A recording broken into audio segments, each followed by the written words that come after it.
Composed of Judy Adajar, Shiela Sugalan, Clarisse Gallardo, Panganiban. Nasaan sila? Nasaan sa pangalis kayo na po? Nagkakadala ng usap ko. Akit kayo. Yan po. Palakpakan natin ang BSBA TEAM.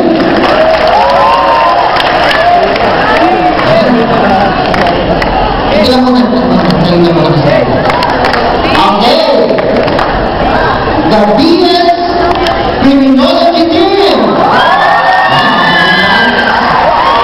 Okay. Priscilla Ana Lorena Rodriguez, Christian Ramos, and Cecile Ladevina. And from the Bachelor of Science in Accountancy. Okay, let's gracious place Adajar, Mr. Vidal Castillo, Mark Lloyd Martinian, John Cedric Bala.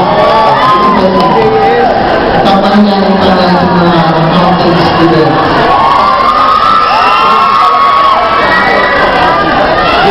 Okay.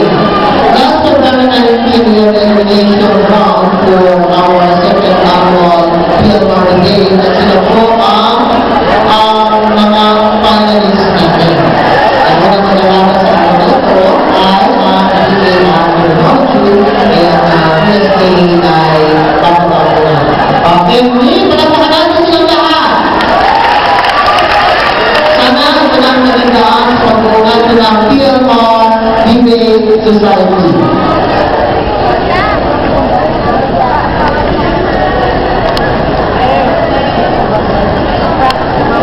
Thank you very much, Professor Gallardo. To introduce the Board of Judges, I'd like to call on Professor Victor Rebosan.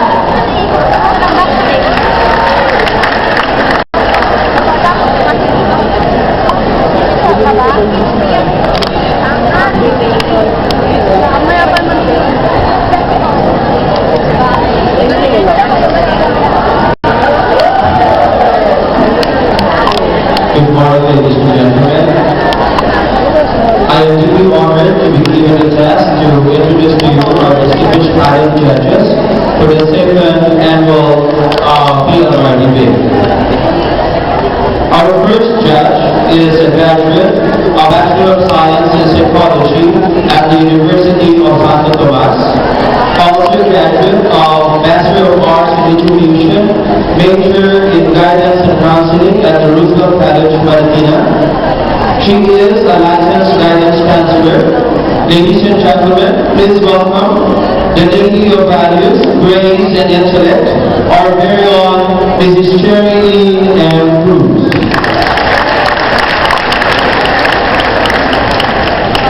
Our next judge is the media director of PLMAR, a media network advertising agency, an advertising consultant of the Teatro Marikina, a professor and the public relations, English, and mass comm subjects of the University of Teatro Marikina. Ladies and gentlemen, Mr. Jose Roberto Alegre. And the chairman of the Board of Judges, he is a graduate of Indian Philosophy at UP Diliman, also Masters of Arts in Education and Masters in Business Administration, the present Dean of the College of Arts, Sciences, Education, and Criminology, and he is the legislative consultant of the City Council of Marikina. Ladies and gentlemen, Dean Reginald B. Camayo. Thank you very much. Thank you very much, Professor Rosada. To read the mechanics of the debate, I'd like to call on Professor Adrian Ray.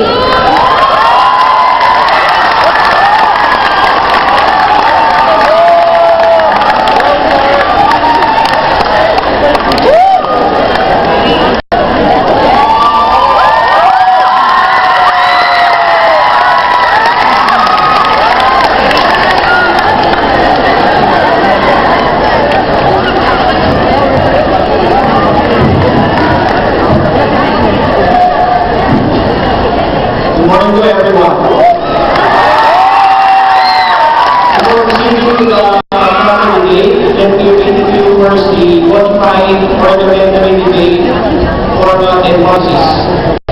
Titles for Speaker. Prime Minister or the first government member will have 7 minutes. Leader of the opposition or the first opposition member, again with 7 minutes. Deputy Prime Minister or the second government member. Deputy Leader of the opposition or second opposition member. Member for the government or third government member, again with 7 minutes.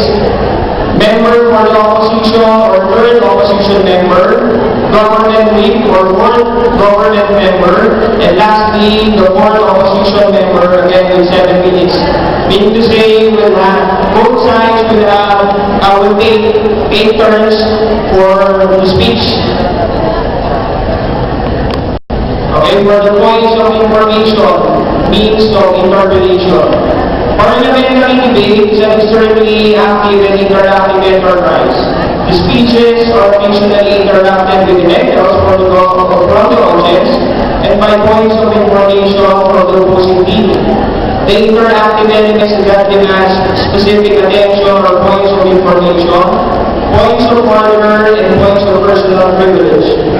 Points of information provide information for direct interchange between debaters. After the first minute, but before the last minute of any constructive speech, a speaker from the opposing team may rise and request a point of information.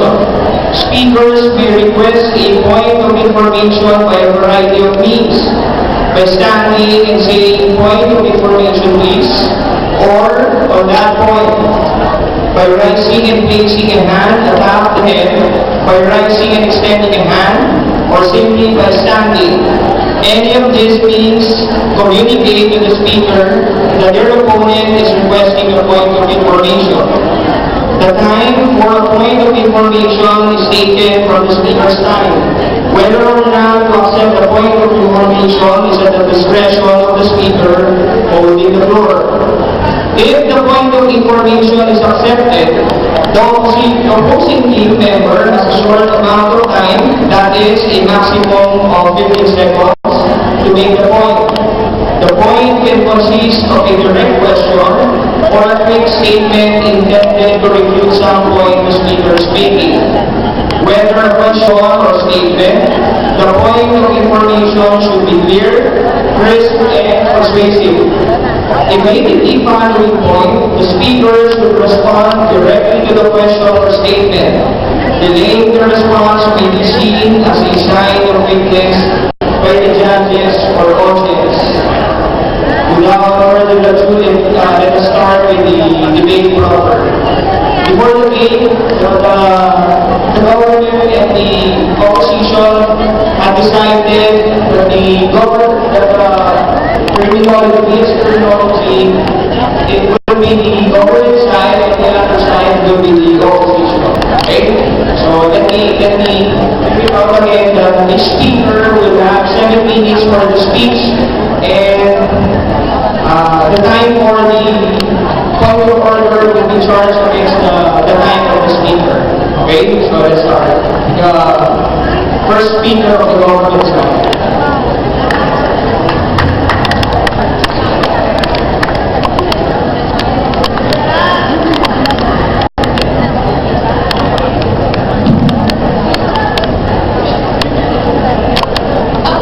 Good morning to everyone, especially to our Honorable Vice Mayor, Dr. Jose Fabian Calles, and to our Honorable Councilor, Mr. Nancy Ayuso, to our respective President, Dr. Adajar, to the Professor, and to all staff, good morning. I'm here together with my teammates to name a proposition regarding blood testing should be mandatory to all college students. But before I start, let me first define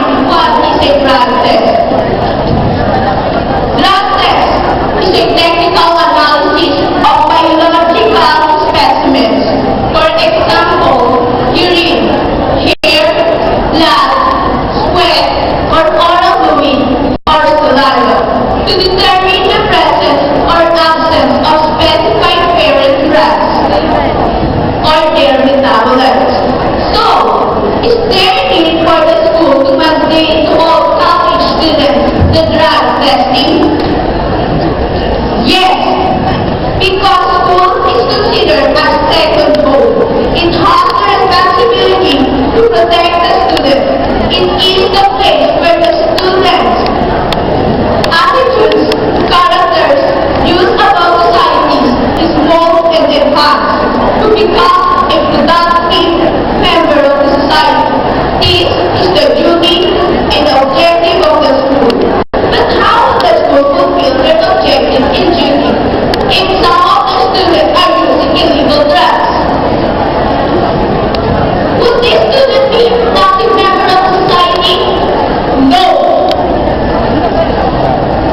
Because those students who use illegal drugs will be added to the problem and may even be the source of the problem. Because of the students, the use of illegal drugs can greatly affect their performance in studies, which will result to consecutive absence, failure of grades, bad attitudes, and worse, they may violate the rules and regulations of the institution or even the society.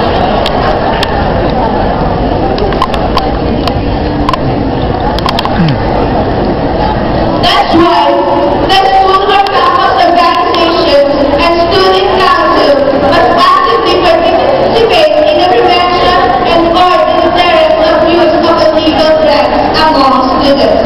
This is according to the Article 4 of Section 42 of Republic Act 9165, which stated that all elementary, secondary, and tertiary school students, councils, and campus organizations shall include in their activities a program of the use of dangerous drugs, referral for the students, treatment for drug dependence.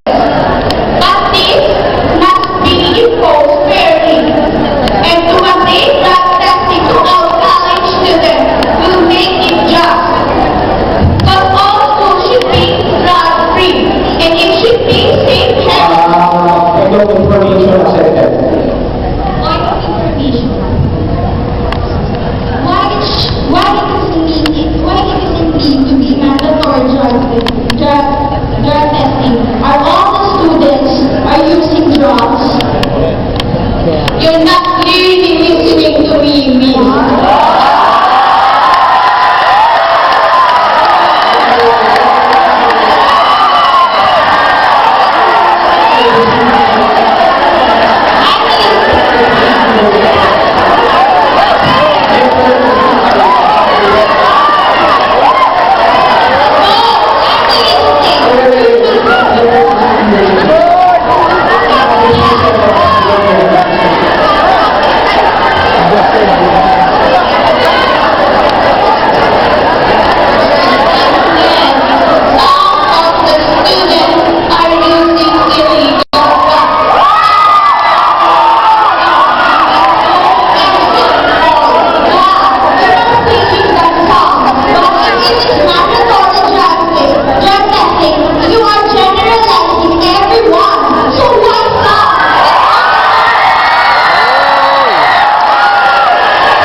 Adajar,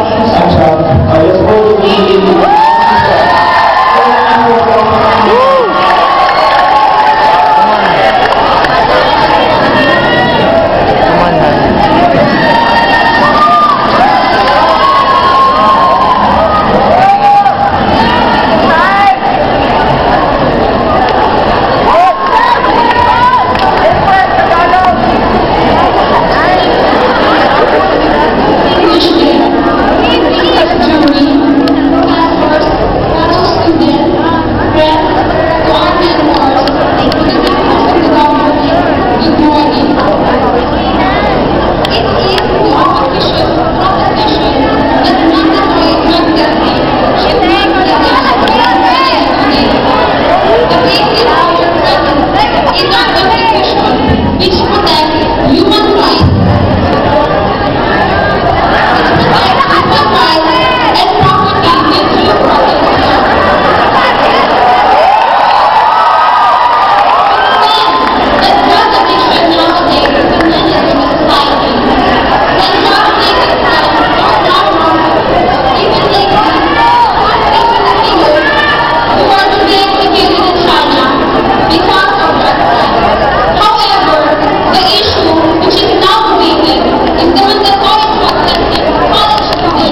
students from BSBA TEAM.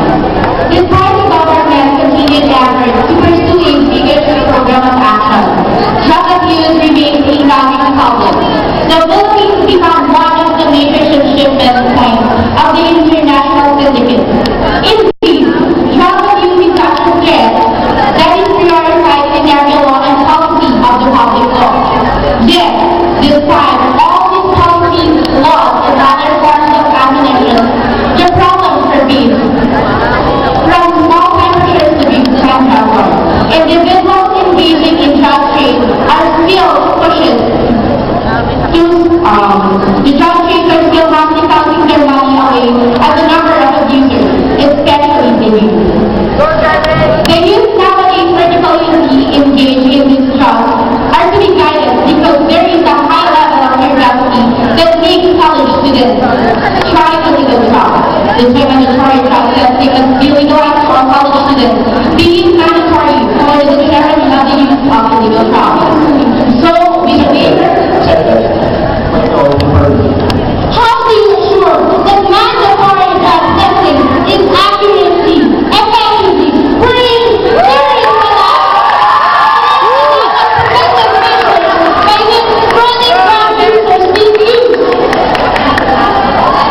Because it is proven because the deterrent or the effect that the students will be afraid to get caught or detected. That's why mandatory drug testing is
malabo nga itong kampo.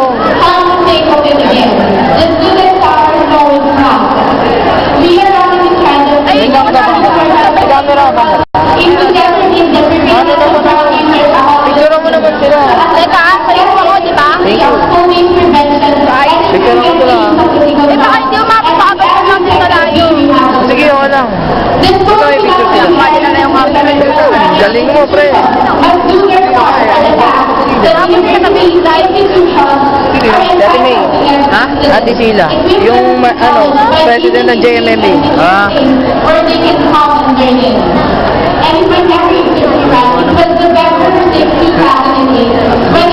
Ayan. Sakto lang. Ewan ko lang. Hindi, kung kanina ka pa dito sakto lang. Nung una parang medyo, pero... Oh, ayan na si Judy. Judy. Criminology. Criminology versus DA. Nagtatanong to? Hindi, speech niya. Speech niya. Then pwede mag-point of, point of information. One thing, we do not want our public to be into drugs, as well as we students do not want our colleagues to be disturbing, distracting, Para naman itong ewan, dumilim tuloy.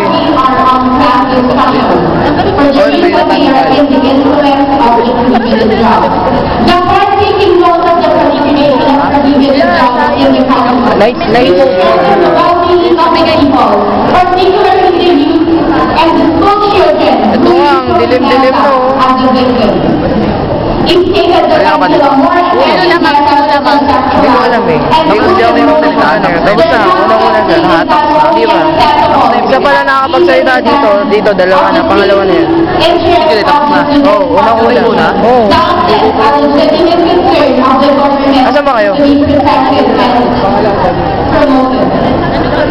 Those that advocate justice in school do so in the belief that it is likely to reduce trafficking Oo, simula. provide proof for youth is suspected.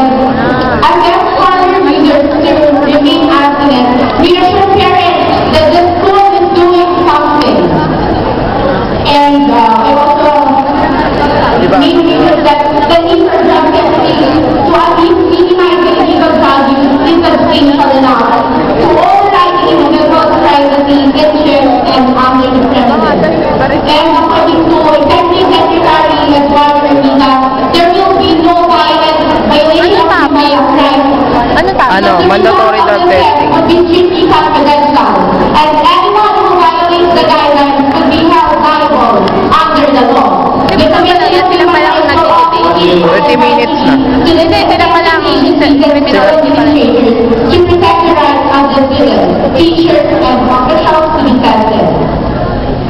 And also, the court is taking into account the reduced expectation and privacy on the part of the students because they prescribe Okay lang yan, sige, iwanan mo lang. set forth in the law to properly guide the Ano? in the conduct May nagsasalita mo ito. Ito lang. the form also under the section 9 of the public annual board to issue in consultation with the Department of Health, Department of Interior and Local Government, Department of Education, Thank you, Miss Minister. The second Next speaker is Miss Shiela. Si Ate Shiela pala. Mahirap. Ikaw mo, Juday may live. Tingin ka Grabe ka naman, huwag ganun. Wag! Tatawag eh, no? Teka lang, Carlos, huwag ka mano. Good morning, Mas maaga. everyone. I am the second member of the opposition. We all know that drugs is a widespread nowadays. Schools make it certain Wala na po. to engage in this preventive Sige lang, measures, huwag na po. such as this mandatory drug May option testing. ko, didelete ko na lang. But measures of this kind could likely go too far as they violate the students' constitutional rights. This is unconstitutional to the most extreme, and I will prove this with fact cases and the law. Mga PG. Picture lang. Yan. The first part of my argument is the violation of the 1980 Constitution, Bill of Rights, Article 3, Section 1 and 2, which states no person shall be deprived of property without due process of law. And no person shall be denied in any Accepted. How can you say that the constitutional or the containing drug test will invade the privacy? Thank you for that. Well, basically it is the privation, it is the intrusion of personal property. For your information, when we say mandatory and testing, it is mandatory, it is general, and no one is accepted. If you are a girl, a boy, a lesbian, a gay, or a disabled person. Yeah.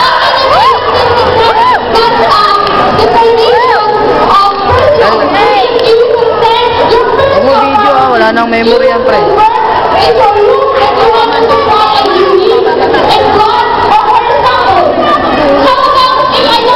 Pwede naman ito isang sa computer eh. Diba? Picture mo lang. Let me tell you that the Supreme Court has made a Pero kung decision. kuha ka doon, pre.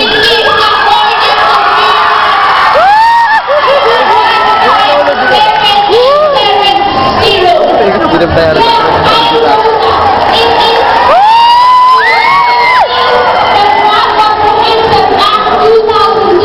Si Clarisse. Yung muna. Management yan, di ba?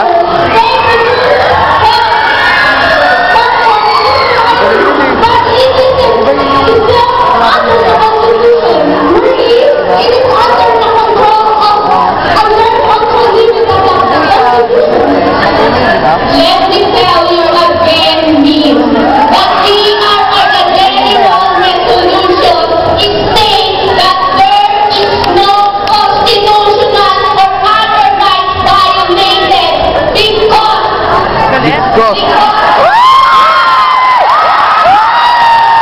Nabulunan, nabulunan! Tubig, tubig! Tubig! Tubig! Nabulunan eh. This paragraph C and D is checking for you to know what we are saying here. Nabulunan! You're saying about the random transaction goes to. It is not just about Sino ba yan? correct this for your information. Hindi, ito. It is mandatory. You're saying the act, that specific act is saying about random transaction, not mandatory transaction.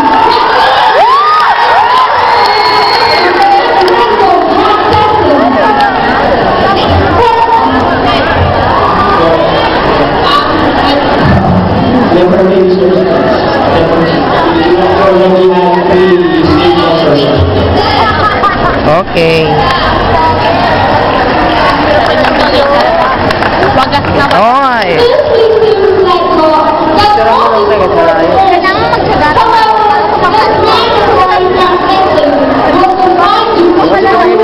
Ito naman sa'yo, ito naman sa'yo.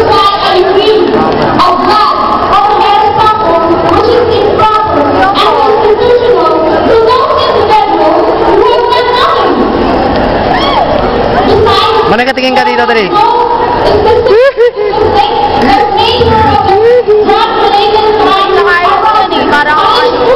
Hindi yan, pwede naman yun eh. Wala naman, hindi naman hindi naman nag-ano yan. Hindi naman. Kasi pagka Carlos, tingin di, picturean ko rin sa mga to.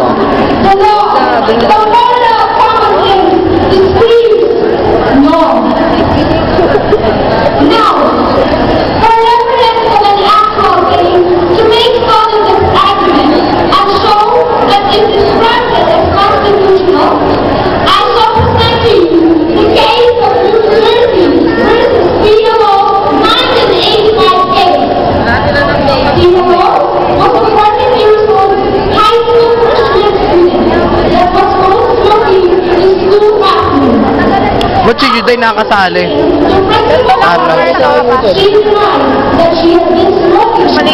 Pinili siya? Seryoso? Wow, din yun. Maayos naman yung sa computer. Picture naman natin yung criminology, nakakaawa.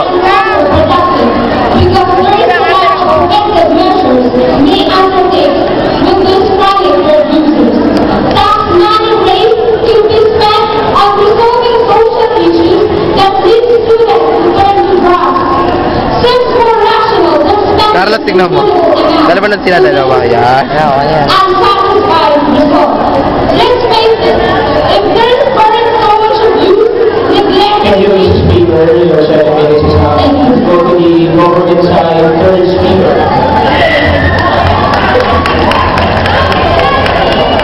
This is all about, as a third government member, I agree with the mandatory granted. This granted was granted under Section 36 Paano ilayo pa to, Carlos? Carlos! and record department of the Public Act 9161 for secondary and tertiary level students and public and private employees. Which explains the authorized grant vesting shall be done by any government or entity laboratory or by any of the grant vesting laboratories accredited and monitored by the Department of Health to safeguard the health of that group. And also explains Paano ilayo? Carlos, ito muna, mamaya na yan. Paano Paano yung zoom nito? Carlos. Numbers 1 to the related rules and regulations, and also stated that all drug testing You have Sino yan? Siya yung magaling. Matalino. Sino bang Clarisse yung lagi kasama ni Edwin? Ayan, Martin yung isa. Eh, Treatment that interferes to mandatory drug testing. Okay, from that point, random drug testing is a basis for implementing the mandatory drug testing. If the result of the random drug testing Point of information. What is being debated here is that mandatory drug testing should be allowed. Mandatory should not be differentiated with random because random is very different with mandatory. Mandatory is compulsive. It's under compulsion. wow. on that point, obviously the random drug testing is different from mandatory drug testing. It is really different because when we say random drug testing, selection of students, when we say mandatory drug testing, in general, everyone is consent to have a drug testing. So, Yan yung namumuna yan. On that point, the random drug testing has already implemented and it is already implemented in the school. And the random drug testing accepted, mandated, and random as suspicion list. It means that random drug testing is also mandated. Back to random testing.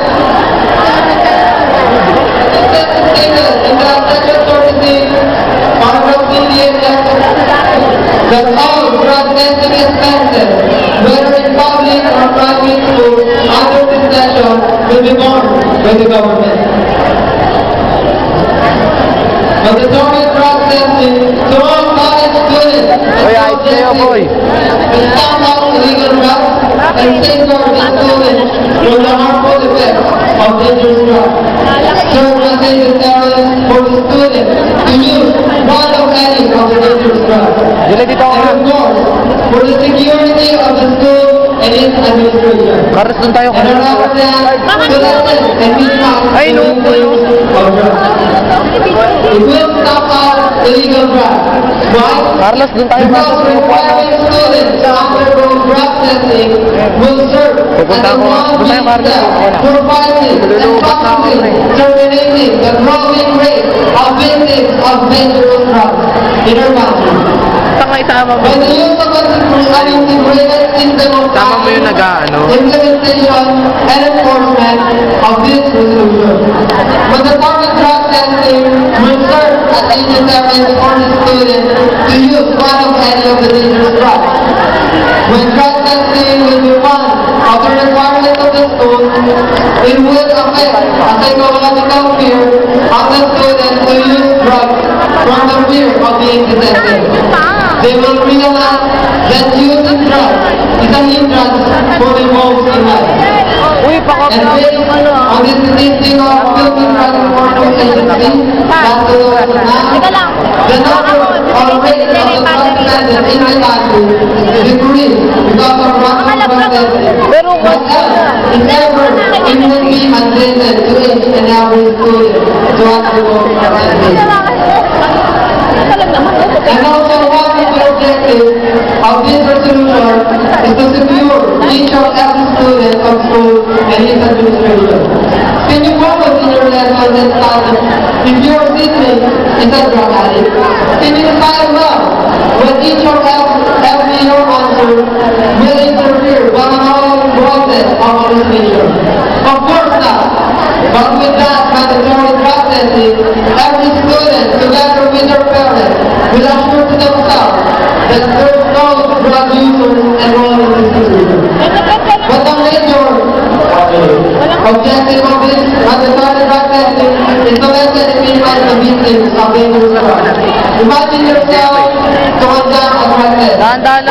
Kasi nagkaganon o. Kapag ginagawa mo yung parang lumalabo. Kapag ganilipan mo kunwari ganyan. Out sabay zoom. Out, W. Yan lang pipindutin mo, wala na iba. Saan ba si Judy? Let's talk about the issue of privacy. Undergoing mandatory drug testing is less private than knowing who is infected by HIV or knowing the victim of human trafficking. Mr. Speaker, let's go to the opposition side with the third speaker. Yeah, si Clarisse. Tapos na si Judy. Unang-unang. Alam ko ano siya. Good morning, everyone. Wala itong battery? Yes. Wala na nga. Judy, Nabay, narangan si Judy. my family, my fellow students, especially students in BSBA TEAM, our mentors, authorities, Clarisse Gallardo, and our BSBA department, Mr. Franklin and Luzon, good morning. As mentioned in the preceding opposition's proposition, we extremely disagree to mandatory drug testing, for it violates the Article 3, Section 1, Bill of Rights of 1987 Philippines. In addition to that, we are not that sure in the results of drug testing. So what are the reasons behind why there are failed drug testing results? How can you be so sure that the drug testing result is accurate? Do you welcome the professionalism of the accredited physicians of the DOH?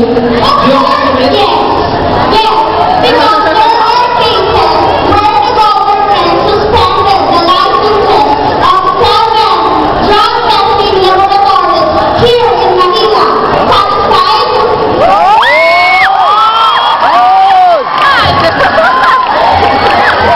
Tanda ka pa. Ministry of Drug Testing. Batag. Okay. What is your basis on that statement? That the president in Manila is failed to tell the accuracy of this drug testing. Okay, last July 2, 2003, Wow! the Dangerous Drug Board, led by Interior and Local Government Secretary Jose Lina Jr., started its crackdown on drug testing centers, violating standard operating procedures. Wag yan, ito lang. It also shows Alin? there are professionals Wag yan, bakit yan? Ito lang.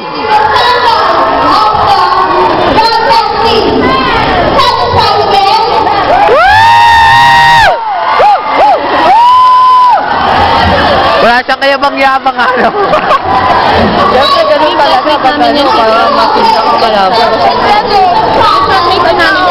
Hindi ko siya classmate eh. We remind every speaker to address the other person using the third person as form of courtesy. Anong sabi?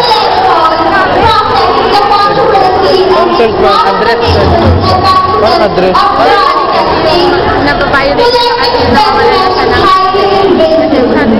Since it is not feasible to collect specimens after reliable supervision, there is not possibility of specimen sampling.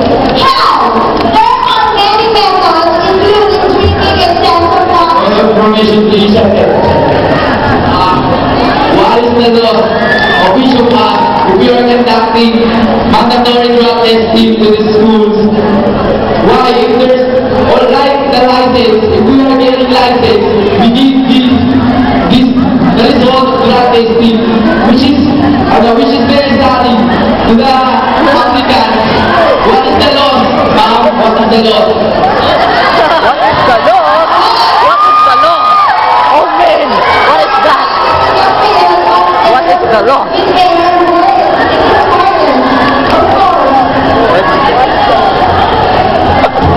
Para tira pa, ano mo?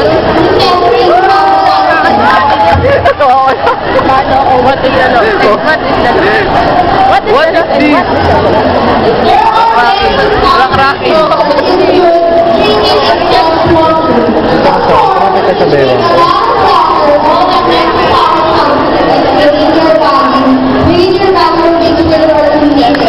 Daming ulo. Teka, pirated. Huwag mo kulang ng ulo. Pirated. Teka na. Pirated. Sino ba to? Dapat si Sir Vice yung nasa gitna dyan eh. Ano yata? Ayaw ko kung sino. Prop yan, prop. Dapat si Sir Vice. Dapat si Sir Vice eh.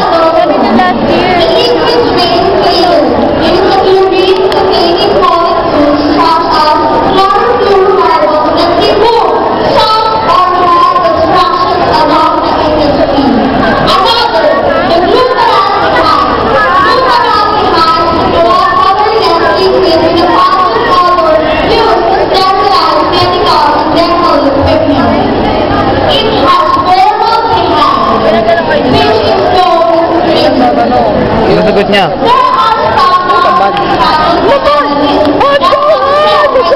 Tapos kasali kasi na. Teka, yung banner ko. Labas mo yung banner ko. Si Aztec, si... Dapat si Aztec, si Filipino. Yung kalokohan ng mga tao. Oo. Kung si Gabal, matalim si Gabal na. Hindi ka makita kasi si Judy eh. Kaya nakakaasar eh. Kaluro ko.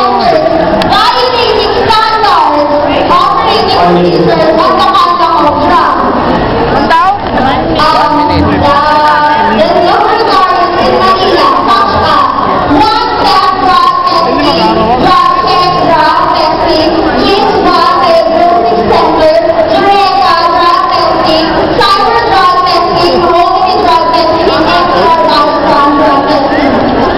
Ba't nagiging dalawa yung battery?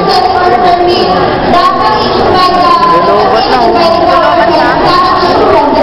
Ano, may battery pa yan?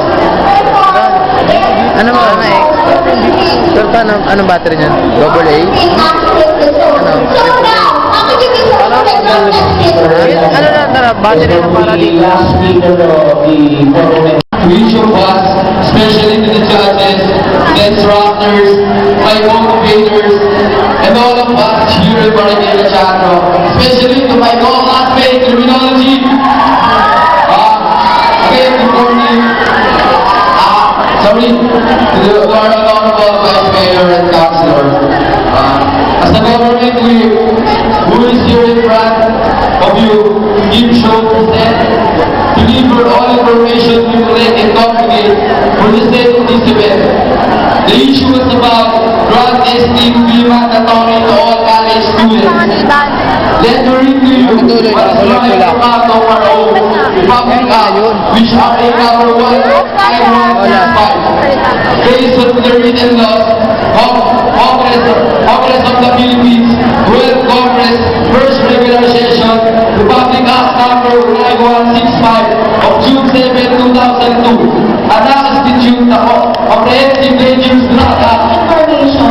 Yes, please. You are again referring to random drug testing. What is being debated here is whether or not there is mandatory drug Yun! testing. Let us not be confused Yun eh! with random and mandatory because they are very different. Mandatory. Yun! Ayos yan ha, galing ha. Tama nga na. You have consent. You have to submit yourself. Thank you for your nice question. Hindi naman nagtanong eh. Hindi naman nagtanong eh. It only means that you are using drugs because you are afraid. You are afraid because you will say that I'm afraid for you. Are you there? What is it?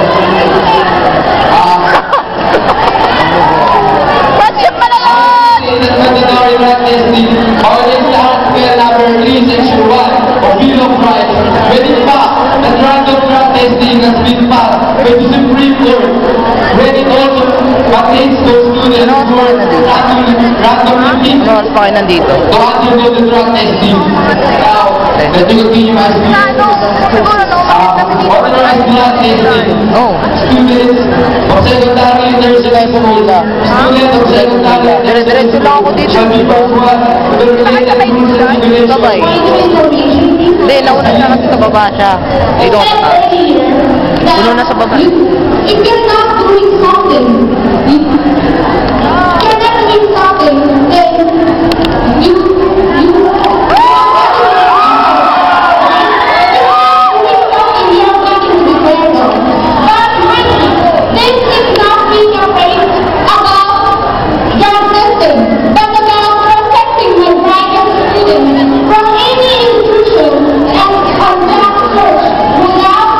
siguro hindi nag-advise sila para magano. Araw-araw sila nagpa-practice. Dito ba?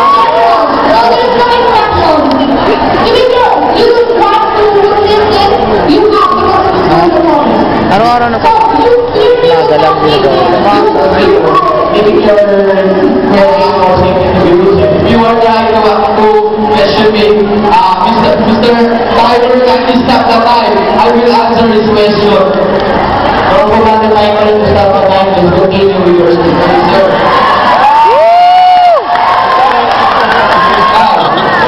With the cooperation of existing law, community, schools and family, through this mandatory drug testing, time will come that there's no anybody will using drugs. There's no one will victim of drugs. No one will destroy their lives because of taking drugs. So, as we keep ourselves guided by those drugs, white lives will remain victim of drug using. Magaling siya ba? Stand to make difference. As they would differentiate fight drugs, we want to support mandatory drug testing. Iba, di lang siya nagsasalita. I have these two parts. Sir, Honorable, say from behind the let's wage a war against drugs. And it means that let's start here in our school. Because our Awarding pa, di ba? Awarding. May quest. Finest pa. Ano yun yun? Ano ba gagawin? The first two is that you're the influence of drugs. So, is there a hindrance or obstacle to pursue this big project? Hindi, di ba? Pero di ba't ikaw na sa harap? Kanina. Thank you, that's all. Hindi, puno na sa baba. Hindi dito. Hindi ako umabot. Dito, ganito na rin. Ganito na din. Pagdating ko, kasi nag-misa pa kanina, may misa. 8. Tapos natapos mga 9:30 ata. Our proposition that mandatory drug testing should not be allowed in schools. Before college students be required to submit themselves to mandatory drug testing, there must be a law. Fishing Judy to submit college students to drug testing. Tsaka yung talagang pag-law niya. Mandatory drug testing should not be allowed. Iba yung boses ni Judy sa sa mic. Iba yung boses ni Judy. Hindi. Parang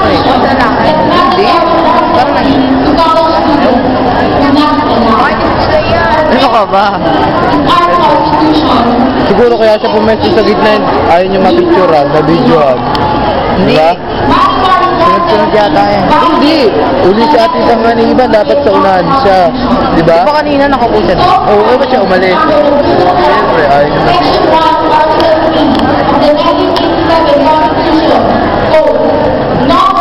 si Shirley hindi napigli. Sinabihan sila ayaw. Shirley. Pati si Nani. Sinabihan nila. Ano ko nasabihan siya? Yun ang pagkakalam. Tapos, Lala. Bakit ayaw nila? Siyempre, mahirap yun. Talino naman sila.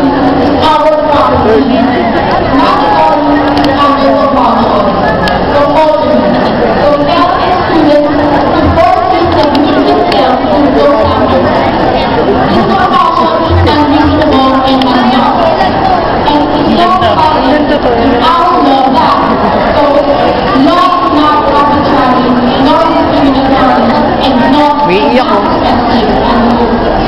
Sino?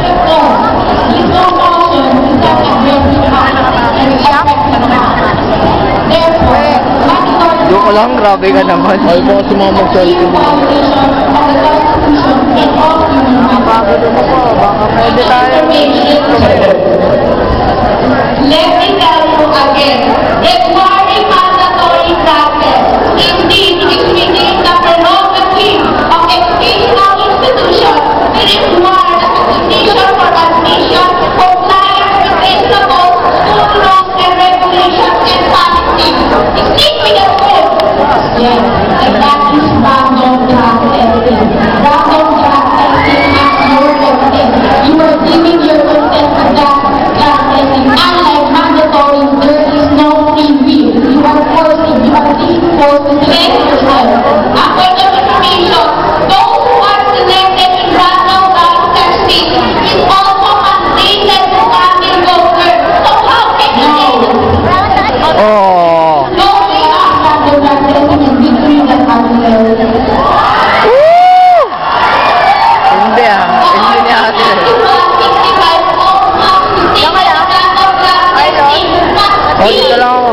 Sunod na lang ako dun kung makakasunod ako. So, it will contain those students. So, it informs. So, why mandatory blood testing be not legal or not free for the school? Rapid blood testing is very different from being mandatory blood testing. Because rapid blood testing also means that you're giving your consent to this blood testing. Very different from mandatory because it's not enforced. You have also, you have to read this law. You have to take them because they're making it mandatory. What is being debated here is whether or not mandatory blood testing should be allowed in school, not rapid blood testing. Wala na laban.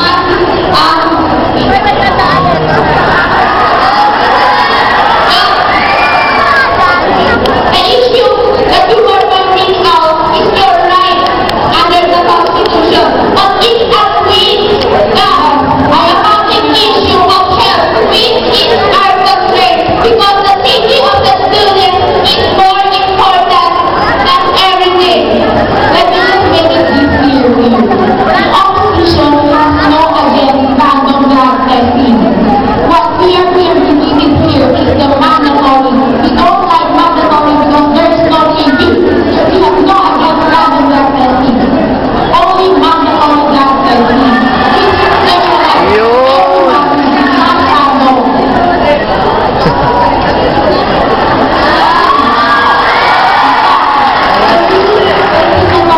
International Convention on Human Rights that recognizes human rights as the supreme right among other rights. Mandatory blood testing violates all human rights because there is no free will. In addition, the opposition doubts the efficacy of blood testing. There are three limited ways nowadays to counter the results of the test. Such ways are being mentioned earlier by Master Speaker. The government side cannot give us if they know any safety net from the government that this mentioned earlier would not happen. We cannot be sure that the blood tests are highly 100% accurate. In conclusion, it is the strong position of the opposition that mandatory blood testing by the students should not be allowed. Number one, without or question the accuracy of the blood test. Number two, foremost, our premise is our Constitution, because the Constitution which will be violated, as well as the supreme rights of our human rights. So mandatory blood testing should not be allowed.